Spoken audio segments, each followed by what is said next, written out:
What is up, everyone? JD here. I hope you're all doing well today. Today, I'm really excited to bring you my full review of the Tempest knife Pinion.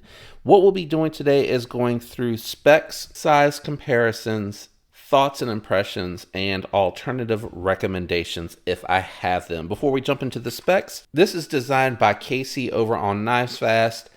I really like Casey and enjoy his channel. He seems like a really cool dude. The manufacturer of the Tempest knife Pinion is Kubi. And if you look at the box, you can definitely tell it is a Kubi. If you've bought any Kubis, you may recognize this box and packaging.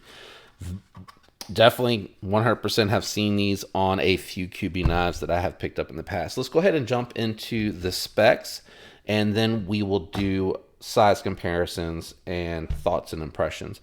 The Tempest has a 3.4 inch 14C 28N blade steel, 4.5 inch handles. You could have gotten G10 or micarta. I actually like the blue jean color. I like that a little bit more than the black micarta, so I went ahead and went with that. Overall length 7.75 inches. Claimed weight 3.7 ounces. Let's grab the scale and check the weight to see if that matches up.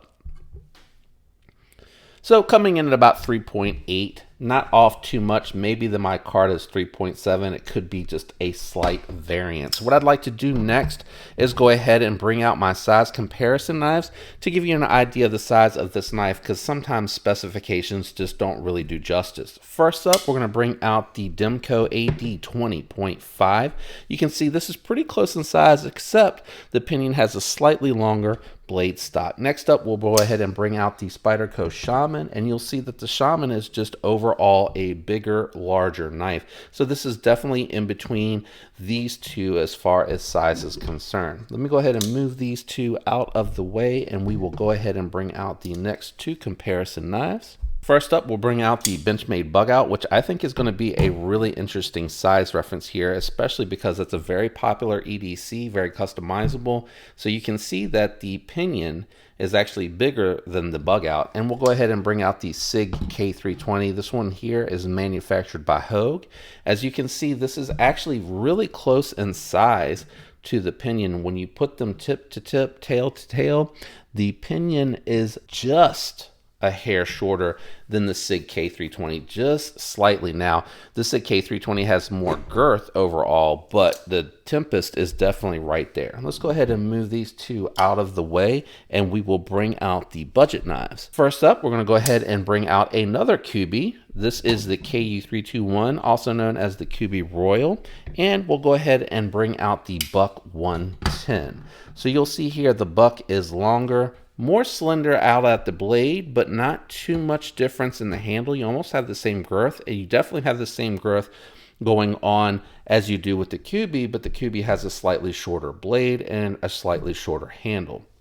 Let me go ahead and move the Buck out of the way. What we'll do is thickness profile, so you get an idea of the thickness of this knife. That helps with how it's going to be in hand, and also how it'll carry in pocket, how much space it's going to take. So against the Kubi Royal, you're going to see here just a little bit thinner, very close in size to the Royal. We'll go ahead and bring the Demco back out here. You'll see that the Demco is just slightly thinner, actually about almost half as thin at the most thickest point. These are contoured scales, but at the thickest point, about half.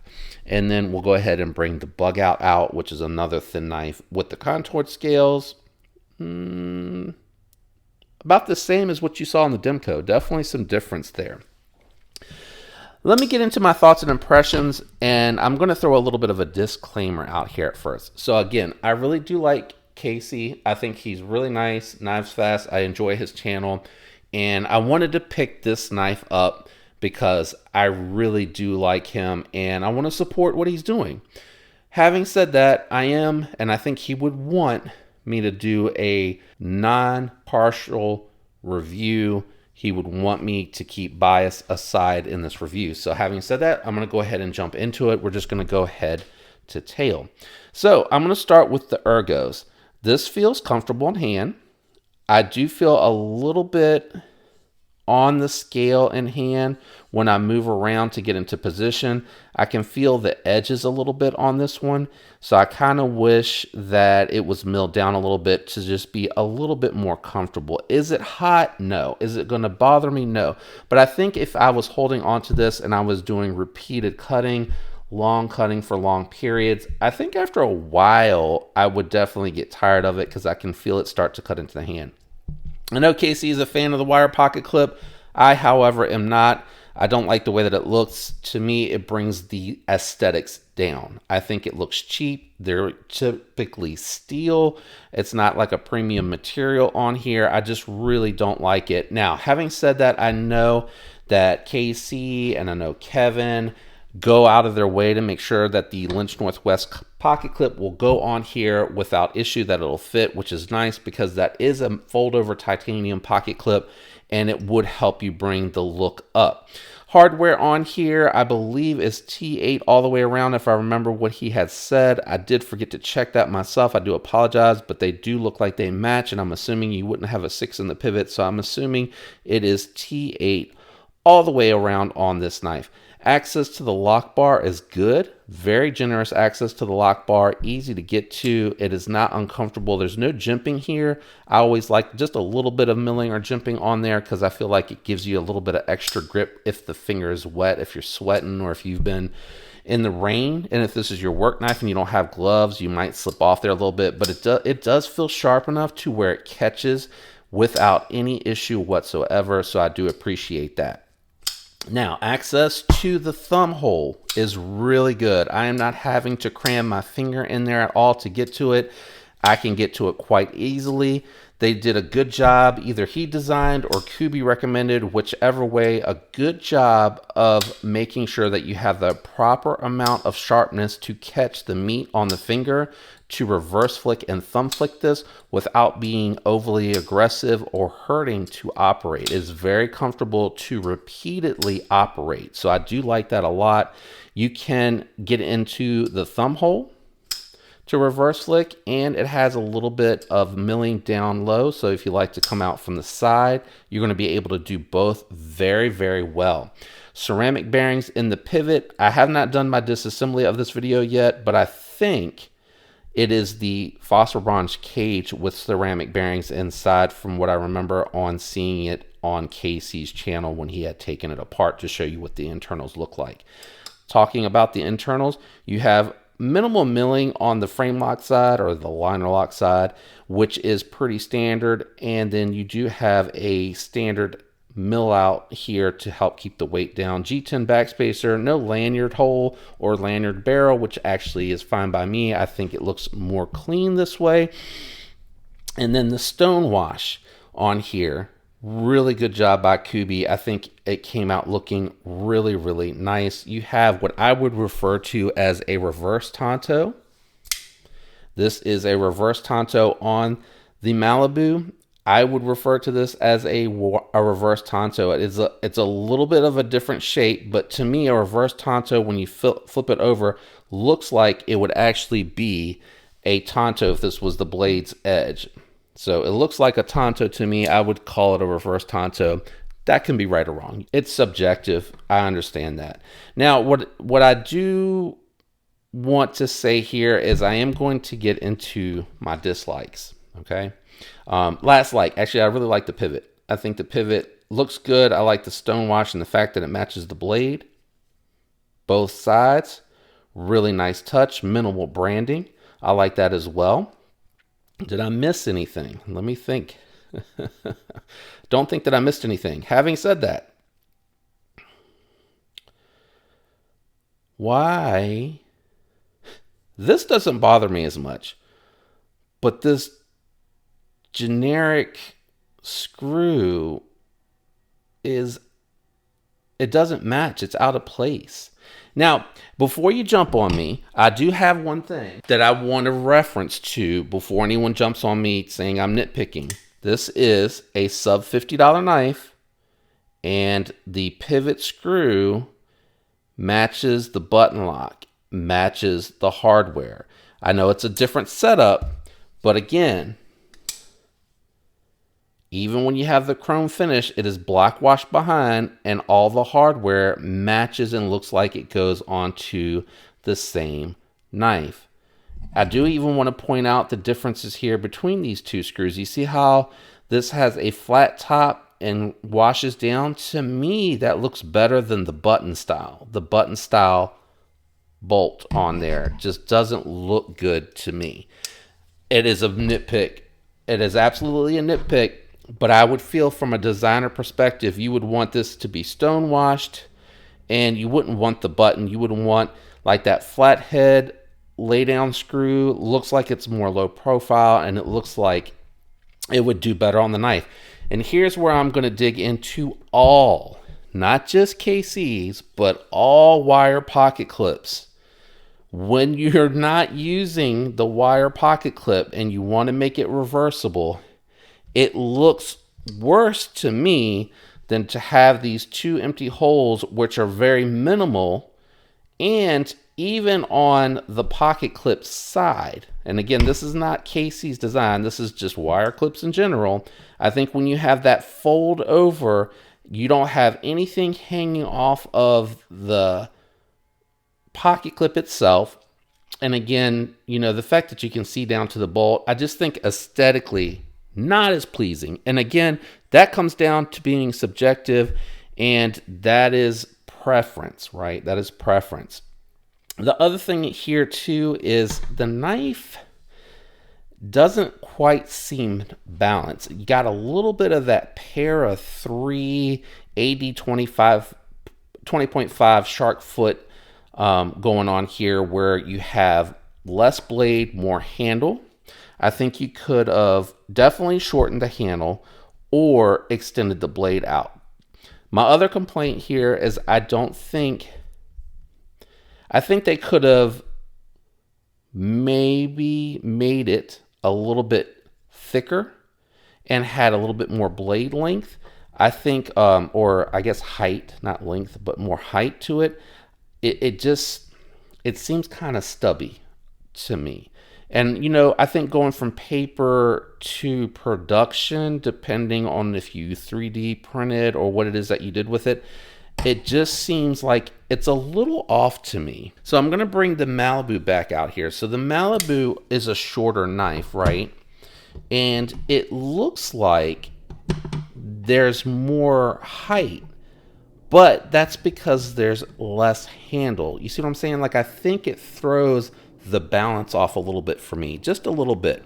And we'll go ahead and bring out that sin cut back out here, right? I think personally for me, it would have looked better if you made the hole a little bit smaller and you would have taken that flat grind almost to the top or all the way to the top. So you see on the sin cut how it almost goes all the way to the top, has a little bit of a swedge, but it has a nice tall blade. I think I like personally something that has a little bit more blade to it. And I'm sitting here saying that, and I have this knife here, but this doesn't have the hole taken away, and it has a hollow grind. It has a more slender handle, which goes with the slender blade. Like, I think there's something for me that's throwing me off just a little bit with the knife. I don't think it's awful. I really don't. And I'm not trying to be kind for Casey. I'm telling you what I liked. The ergos, lock bar access, the action, the comfort of the thumb hole, the comfort of the lock bar. The finishing is really nice. Just a little bit of sharpness around the edges here. I think, just sanding that down or milling that down a little bit just would have made it completely comfortable all the way around. But I don't find myself drawn to the aesthetics of this knife. I don't like the hump here. I think it looks good closed. When you close it, I think it looks, it looks pretty decent. It looks like a car, which I think is what he was going after. A pinion, rack and pinion, wheels for the pivot. I think that's what he was going for. But I just think, and I would have liked to seen some jimping before I get ahead of myself. Some jimping out here. a la Vox style. So like what you see on most Vox designs is they have that jimping out on the blade, which for even for small hands, if you're, you know, if you're small, you're still going to land on it. For me, if you're bigger, it's going to get like right before you get to the back part of the thumb, which I really appreciate. I would have liked to have seen a little bit of jimping just for a little bit of grip. I think they could have just thrown 4 or 5 notches out there, would have been great. And again, I do like the stone wash, but to me, if I didn't know KC and this knife was just for sale somewhere, I probably would have glanced at it and kept on moving. The price would have intrigued me, and the materials would have intrigued me. 14C28N, G10 handles, reversible deep carry pocket clip. I think this was around $70 on the pre-order. I can't really remember because it's been a little while, and I did get it on the pre-order. But I would have actually, in all honesty, probably passed for something else in that $70 range. If I was looking at $70, I probably would have gone to the Nitro V micarta reversible deep carry pocket clip on the Conspirator, again, because I like something with more belly. And this one's another example of a small handle, big belly. To me, looks a little bit better. I think the other knife that I probably would have looked at if I wanted something just a little bit smaller than the Pinion, granted, you know, it's about $30 more, probably would have been the Banter. I think that when you look at other knives that are competing for the same territory and you look at some of the knives from other manufacturers and you look how it's balanced in the design, I think there's other knives that are just a little bit more attractive. But I will say, the build quality is really good. I think something that could have helped it outside of it being a tall blade is getting that hollow grind on there. I think the hollow grind on a knife like this would have really gone a long way, especially if you could take it up as high as you could get it. I know that the thumb hole on here, I think, was the driving force behind his design aesthetic. But again, just being honest, I don't think it's a particularly attractive looking knife. I think it's very well built. I think it's okay aesthetically. That's my honest opinion. Do I think it's worth buying? I think if you find this knife attractive, it has great materials. It is built very well, and there's a lot of thought that went into this knife. Again, the thumb hole working very well, the lock bar access. I did forget something. Sharpening choil is decent on here, so you can get in there and just go straight up and down to sharpen it. You probably will get a little bit of a smile eventually. I would have liked to seen that come back just a little bit. It probably stops right where my nail is hitting. I would have liked to seen a little bit more of a sharpening choil on there, because 14C28N, you know, if you're using it pretty decent, it's going to eventually need to be sharpened. But I do like a lot about this knife, but it's just aesthetically not for me. And if I'm being honest, it's probably a knife that I'm not going to carry a whole lot. I did pick it up because I want to support KC, but I also think I need to be supportive and let him know my thoughts, because there's a lot of people that are going to like this design. They're going to like the build quality. You know, they're going to like a lot about this knife, but I want to talk about the things for me and what I like and my preferences are that turn me off to it, in hopes that it helps. I'm not trying to be mean or beat up on anybody. I would do this with any knife. If it was a popular knife, and I've done it, right? Kaiser Original, I got beat up for that because I didn't like it. I thought it was subpar for Kaiser quality. The Kaiser Assassin, same thing. There's been knives that are popular overall that I don't feel warrant or deserve it, that I feel like that are below the standard of what I've seen from a manufacturer build. Having said that, this is extremely well built. It came with no play, no lock rock, very solid, awesome action, and it just keeps getting smoother. Keeps getting smoother. I will do a disassembly on this so I can show you the maintenance and oil on the inside of it, but for me, I would pass on this. unless you like the way that it looks. If you like the way that it looks, I know it's competitive out there, but if you love the look of this and you love it and it speaks to you, it's a great build. Kubi did a fantastic job on this knife. That's it, my review. I'm not going to do alternative recommendations because I feel like I kind of made my point with different design elements and things of that nature and what you can get for around that money when I was talking about some of the shapes and what I find I'm drawn towards versus this knife. If you enjoyed the video, do me a favor, leave a like. If you enjoyed the content, consider subscribing. KC, if you for some reason watch this, I love you, my man. This knife was very, very well built. I think just design aesthetics aren't speaking to me personally. I'm just one person, dude. Keep doing your thing. I want to see you successful. I hope the mass majority love your knife and buy a bunch of them. They should if they love the way that it looks, because it was a home run from Kubi. They did a great job, my brother. I hope all of you have a fantastic week. Until next time, peace.